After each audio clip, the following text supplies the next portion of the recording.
میرے محترم دوستوں، بزرگوں، عزیزوں، آج عید الاضحیٰ کا دن ہے۔ اللہ تعالیٰ نے مسلمانوں کو خوشی کے 2 دن عطا فرمائے ہیں۔ ایک کا نام عید الفطر ہے اور دوسرے کا نام عید الاضحیٰ ہے۔ اللہ تعالیٰ نے دونوں دن خوشی کے جو ہمیں عطا فرمائے ہیں، یہ عبادات کی تکمیل پر عطا فرمائے۔ رمضان کی عبادت روزہ تکمیل کو پہنچتا ہے، اللہ نے ہمیں عید الفطر عطا فرمائی، اور اسی طرح فریضہ حج اپنے اختتام کو پہنچتا ہے تو اللہ نے ہمیں عید الاضحیٰ عطا فرمائی۔ رسول اللہ صلی اللہ علیہ وسلم جب مکہ مکرمہ سے ہجرت فرما کر مدینہ منورہ تشریف لائے تو اس وقت آپ نے دیکھا کہ مختلف قومیں خوشی کے دن مناتی ہیں، تو آپ نے پوچھا، آپ کو بتایا گیا کہ یہ ان کے تہوار ہیں، ان کے دن ہیں۔ آپ نے فرمایا ہمیں بھی اللہ تعالیٰ نے 2 دن عطا فرمائے ہیں خوشی کے، ایک کا نام عید الفطر ہے اور ایک کا نام عید الاضحیٰ ہے۔ مسلمان کی خوشی رسول اللہ صلی اللہ علیہ وسلم کی تعلیمات اور ترتیب کے مطابق ہوتی ہے۔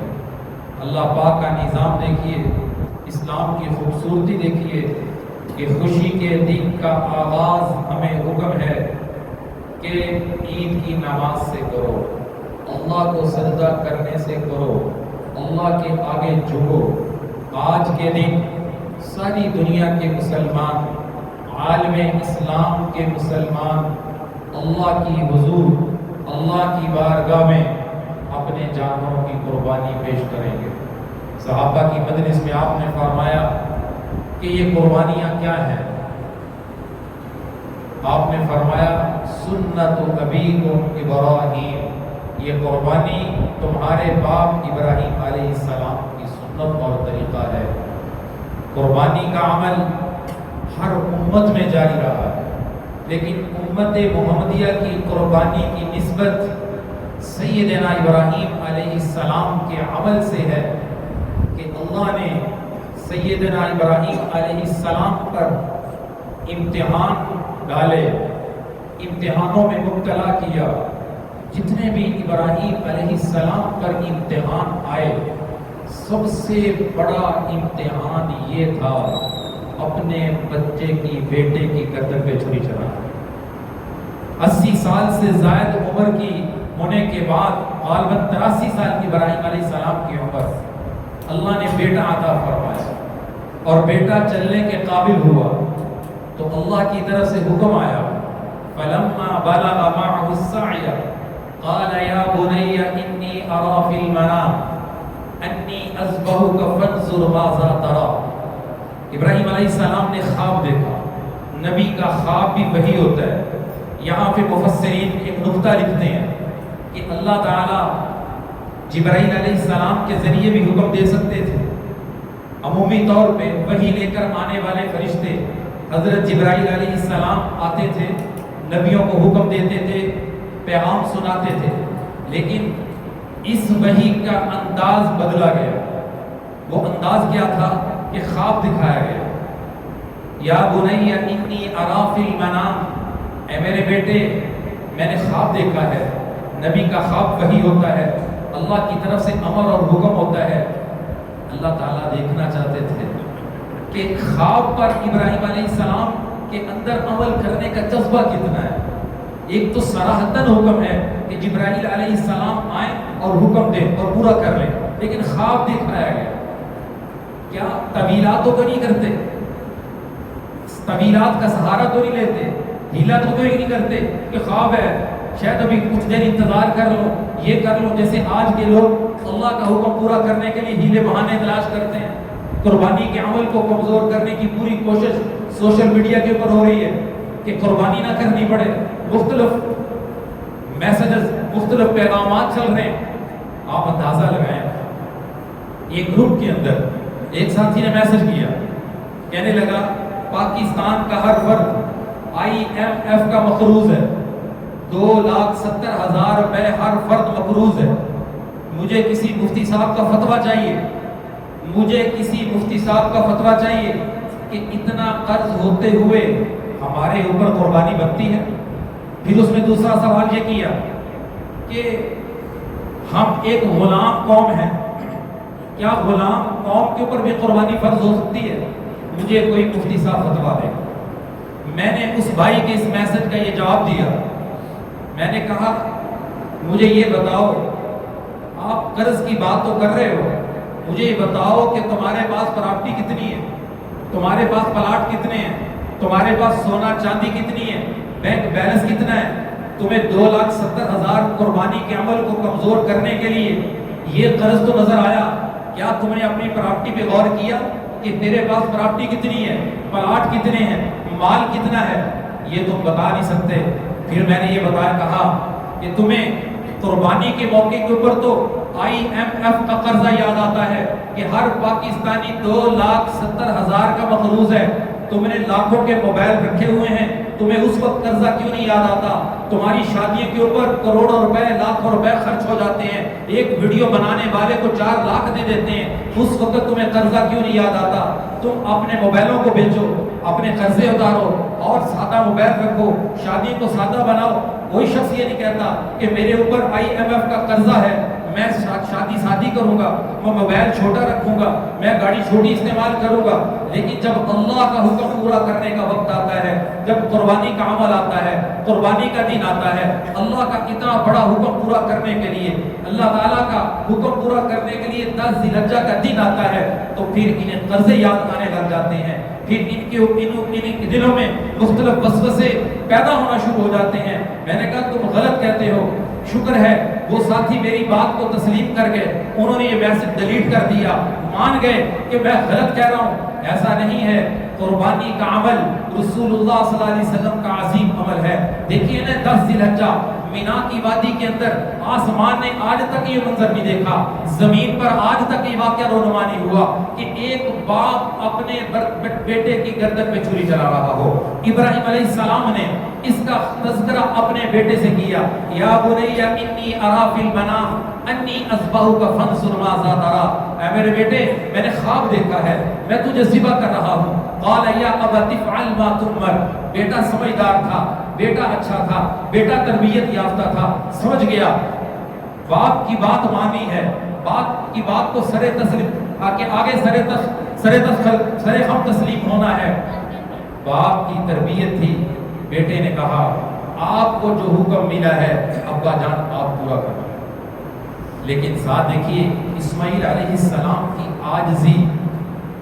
عاجزی دیکھیے، ستجدنی انشاءاللہ من الصابرین۔ قرآن اسماعیل علیہ السلام کی گفتگو ذکر کر رہا ہے کہ اسماعیل علیہ السلام نے اپنے باپ کی گفتگو کے جواب میں کیا کہا، اے ابا جان جو حکم ملا پورا کریے، لیکن میں یہ عمل کرنے کی طاقت تو نہیں رکھتا، انشاءاللہ اگر اللہ نے چاہا میں صبر کرنے والوں میں سے ہو جاؤں، میں اس عمل کو پورا کر لوں گا۔ انسان جتنا بھی بڑے سے بڑا عمل کرے، اللہ اس سے جتنے بھی بڑا سے بڑا کام لے لے، کبھی اس کو اپنے اوپر ناز نہیں کرنا چاہیے، تکبر نہیں کرنا چاہیے کہ میں نے اللہ کی فلاں عبادت کر لی، اتنے سال سے میں نے تہجد پڑھ لی، میں نے دین کا فلاں کام کر لیا۔ یہ دیکھو جو بچہ ذبح ہونے کے لیے زمین پہ لیٹ چکا ہے وہ کیا کہہ رہا ہے کہ یہ عمل کرنا میرے بس میں نہیں، اللہ مجھے توفیق دیں گے، مجھے ہمت دیں گے تو میں عمل کر پاؤں۔ ابراہیم علیہ السلام نے نیچے لٹایا، واقعہ لمبا مختصر کروں، فلما اسلما وتلہ للجبین، چوری پھیرنی شروع کر دی۔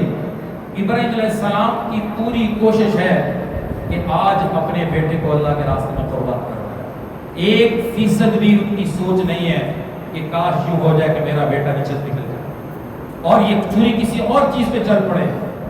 ابراہیم علیہ السلام مطمئن ہو گئے کہ میں نے آج اپنے بیٹے کو اللہ کے راستے میں قربان کر دیا، لیکن جب آنکھوں سے پٹی اتری تو نیچے جانور ذبح ہوا، اور اللہ تعالیٰ فرما رہے ہیں، کیا فرما رہے ہیں، ابراہیم ان ھذا لہو البلاء المبین، یہ چھوٹا امتحان نہیں تھا، یہ بہت بڑا امتحان۔ یہ امتحان کو بڑا کون کہہ رہا ہے؟ جس رب نے امتحان لیا وہ کہہ رہا ہے، وہ کہہ رہا ہے کہ تو نے آج بڑا امتحان پاس کیا۔ ابراہیم نے اپنی خواہشات پہ چھریاں چلائی ہیں، اپنی خواہشات کو پیچھے کیا ہے۔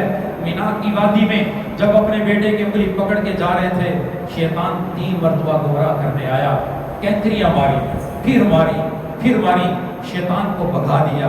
ابراہیم علیہ السلام کی یہ سیرت، یہ واقعہ مجھے کیا پیغام دیتا ہے، آپ کو کیا پیغام دیتا ہے کہ آج صرف چھریاں جانور کے اوپر نہ چلیں، اس جانور کی قربانی کرنے کے بعد اس سے کوئی پیغام، کوئی سبق بھی حاصل کریں۔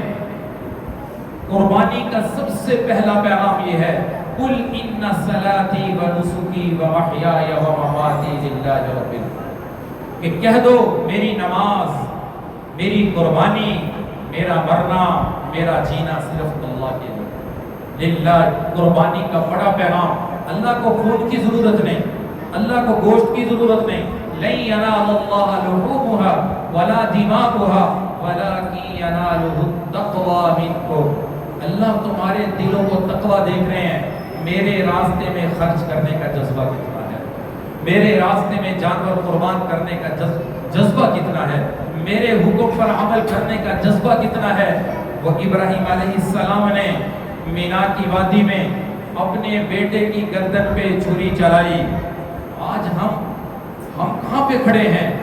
آج ہم اپنی خواہشات کو اللہ کے لیے کیوں نہیں قربان کر سکتے؟ آج خواہشات اتنی، اپنی خواہشات کو آگے رکھا جا رہا ہے، اللہ کے حکم کو توڑا جا رہا ہے، نبی کی سنت کو ذبح کیا جا رہا ہے، نبی کے عمل کو ذبح کیا جا رہا ہے، اللہ کے حکم کے جنازے گھروں سے نکل رہے ہیں۔ میرے عزیزو، ہر سال قربانی کا موقع آتا ہے، قربانی کا وقت آتا ہے، ہمارے لیے ایک پیغام چھوڑ کے جاتا ہے کہ قربانی سے جو پیغام اور سبق تمہیں مل رہا ہے اس کو بھی اپنی زندگی میں لے کے آؤ۔ ابراہیم علیہ السلام کی پوری سیرت ایک پیغام دے رہی ہے، ایک پیغام، خدارا اگر دنیا آخرت کی عزتیں چاہتے ہو، کامیابیاں چاہتے ہو، اس دنیا فانی کے اندر اپنے آپ کو فنا کرنا پڑے گا، اللہ کے حکم کے آگے جھکنا پڑے گا، اللہ کے حکم کے آگے جھکنا پڑے گا، اللہ کو راضی کرنا پڑے گا۔ لیکن آج دنیا کی محبتیں دلوں کے اوپر اتنی چھا چکی ہیں، دنیا کے لیے مسلمان اللہ کی بڑی بڑی نافرمانی کر رہا ہے، بڑے بڑے حکم توڑ رہا ہے، نماز کی بات ہر وقت کرتے ہیں، ہر عید کے موقع پہ کرتے ہیں، جمعے کے موقع پہ کرتے ہیں۔ امت ابھی تک نمازی نہیں بنی، امت ابھی تک نمازی نہیں بنی، ایک نماز کا حکم اللہ کے لیے پورا نہیں کر سکتے۔ یہ کون سی قربانی کرے گی؟ ابراہیم علیہ السلام کی قربانی سے کیا پیغام لے گی؟ ابراہیم علیہ السلام نے کتنی بڑی بڑی قربانیاں پیش کر دی، اپنی خواہشات کو ذبح کر دیا، اپنی خواہشات کو پیچھے کر دیا۔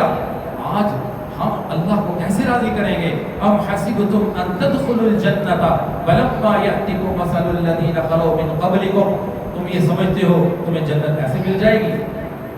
تمہیں جنت ایسے مل جائے گی؟ امتحان نہیں آئے گا، آزمائش نہیں آئے گی، اللہ کا حکم پورا نہیں کرنا پڑے گا۔ وہ دیکھو کربلا کے میدان کے اندر نواسہ رسول حضرت محمد مصطفیٰ صلی اللہ علیہ وسلم کے نواسہ حضرت حسین رضی اللہ تعالیٰ عنہ اپنا سر کٹائے ہوئے ہیں۔ کیا انہیں نہیں پتا تھا کہ میں جنتی نوجوانوں کا سردار ہوں؟ وہ اللہ کے دین کو زندہ کرنے کے لیے مدینہ چھوڑ کر کربلا میں کیا کرنے گئے تھے؟ آج امت کہاں کھڑی ہے؟ حضرت حسین رضی اللہ تعالیٰ میدان کربلا کے اندر بھی تلواروں کے سائے کے نیچے نماز پڑھی ہے۔ آج امت بے نمازی، جمعے کی نماز میں رش دیکھو اور فجر کی نماز میں دیکھو، سارا محلہ سو رہا ہے، سارا شہر سو رہا ہے۔ میرے نبی نے فرمایا جو نماز فجر کے بغیر بازار جاتا ہے اس کے ہاتھ میں شیطان کا جھنڈا ہوتا ہے، اور جو نماز فجر پڑھ کے بازار کی طرف نکلتا ہے، اپنے کام کے لیے نکلتا ہے، اس کے ہاتھ میں رحمان کا جھنڈا ہوتا ہے۔ اور کتنے شیطان کے جھنڈے لے کے جا رہے ہوتے ہیں، فجر کی نماز کی انہیں پرواہ نہیں ہے، ممبر و محراب سے اتنی بات سن رہے ہیں لیکن حرام چھوڑنے کے لیے تیار نہیں، رشوت چھوڑنے کے لیے تیار نہیں، سود چھوڑنے کے لیے تیار نہیں، بدکاری چھوڑنے کے لیے تیار نہیں، اور قطع رحمی چھوڑنے کے لیے تیار نہیں، زمین جائیداد پہ ناجائز قبض چھوڑنے کے لیے تیار نہیں۔ یہ جذبہ کیوں پیدا نہیں ہو رہا؟ اندر ایمان کی طاقت کیوں پیدا نہیں ہو رہی؟ اس لیے کہ ہمارا تعلق مسجد سے ٹوٹ چکا ہے، قرآن سے ٹوٹ چکا ہے، اللہ کے حکم سے ٹوٹ چکا ہے، ذکر سے ٹوٹ چکا ہے، درود شریف سے ٹوٹ چکا ہے۔ یہ چیزیں ہمارے ایمان کو ترقی دیتی تھی، جو چیز ہمارے ایمان کو مضبوط کرتی تھی وہی چھوڑ دی گئی۔ اس لیے میرے دوستو، آج کے اس مبارک موقع پہ یہ عزم کریں، نیت کریں۔ بعض دفعہ مقبولیت کا وقت ہوتا ہے، وہ عزم، وہ ارادہ اللہ کی بارگاہ میں اتنا قبول ہوتا ہے کہ انسان کی زندگی بدل جاتی ہے، تقدیر بدل جاتی ہے کہ اللہ کو راضی کرنے کی محنت کریں۔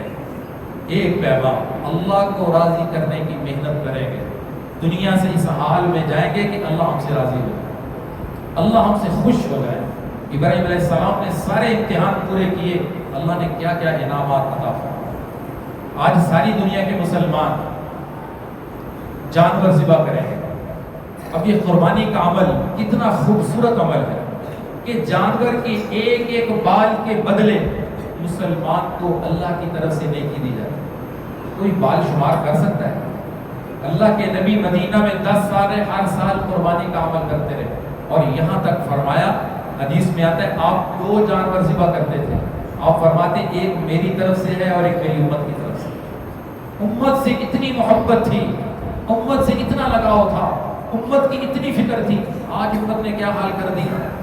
نبی کے عمل کو چھوڑ کے، نبی کی سیرت کو چھوڑ کے، نبی کی شکل ہی آج کے مسلمان کو پسند نہیں ہے، نبی کی معاشرت پسند نہیں ہے، نبی کے معاملات پسند نہیں ہیں، اور شفاعت کی امید لگائے ہوئے ہے کہ اللہ کے نبی ہماری سفارش کریں گے، اللہ کے نبی کے ہاتھوں سے جام کوثر ملے گا۔ یہ کیسی امیدیں وابستہ کی ہوئی ہیں؟ اللہ کے نبی کی بات تو نہیں مان رہے، اللہ کے نبی کی سنت کو ذبح کرتے ہوئے اور امید لگائیں کہ اللہ کے نبی ہماری سفارش کریں۔ عید کی نماز کے بعد آپ حضرات اپنے جانوروں کو ذبح کریں گے۔